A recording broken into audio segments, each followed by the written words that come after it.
Hello citizens! Alpha 3.14 is approaching release, so I think it's time to summarize all the major changes that are coming with it, how they're going to affect you, and what you should do after the patch goes live. As always, if you liked the video, sacrifice a like to the YouTube algorithm and subscribe for more. First of all, with the introduction of missile operator mode and a rework of scanning, multiple new keybinds were added as well. So one of the first things you should do after launching into 3.14 is to check if all your key bindings are correct and fix any issues you find, especially if you use a HOTAS or similar device.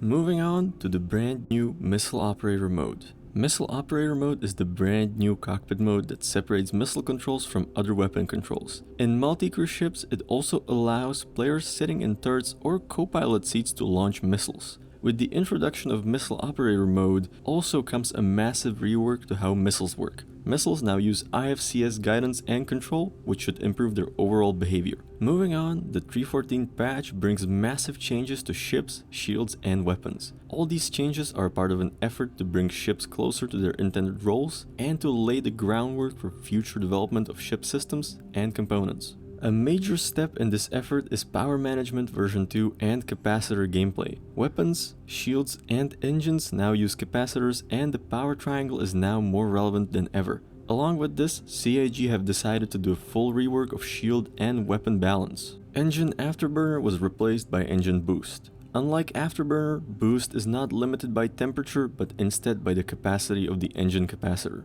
Most ships' thrusters were tuned as well to bring ships closer to their intended roles. In a nutshell, light fighters are supposed to be fast and maneuverable but only suitable for short engagements. Heavy fighters are the exact opposite. They're slow but can withstand longer engagements and multiple attacks. Medium fighters sit somewhere in between the two. Shields now use capacitors as well, and in my experience, managing your power triangle can make a huge difference in combat. The shield rebalance is for now set like this.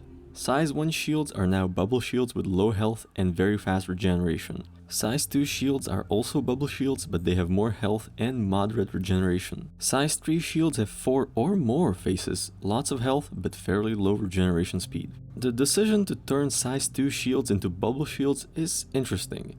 I think it highlights the need for us to have more shield sizes or types. And finally, weapons. Weapons received possibly the biggest change in 3.14. First of all weapons damage and rate of fire were adjusted. Repeaters are now much faster firing while cannons are slower. Along with that, ballistic weapons now have much smaller magazines. The design intent for ballistic weapons is that they have a fairly high damage output, but due to their low ammo count, they should be used sparingly. Energy weapons now have magazines as well. The magazine size is dependent on the size of the weapons capacitor and the number of energy weapons equipped on your ship. Energy weapon magazine refills when the weapons are not firing after a short delay. My recommendation is to try out all these changes in Arena Commander first, before you try and engage in combat in the PU. Moving on from capacitors, scanning and radar were also improved from the ground up. First of all, ship heat, electromagnetic and cross-section signatures have been reworked. This rework also affects missile locks and missile tracking. Scanning now works a little differently than before. Passive scanning range has increased, so in some situations, active ping may not be required. Detected objects can be scanned to obtain extra information like crew, cargo, and other status. And on top of that, the ship UI was completely reworked to use the new UI system. It doesn't just look great, it also fixed some of the old bugs, and after years of waiting, a heading indicator was added. And of course, this list wouldn't be complete if I didn't mention the new Cloud Tech, Crusader rework, and the amazing new city of Orison. But I think it's best to experience those on your own time. And that's it for the major changes. There are of course a ton of minor features and a lot of bug fixes, including a fix for the friends list bug and many others. Are you excited for 3.14? Have you tried the PTU? What are your thoughts on the new capacitor gameplay? Let me know in the comments. With that being said, that's it for tonight.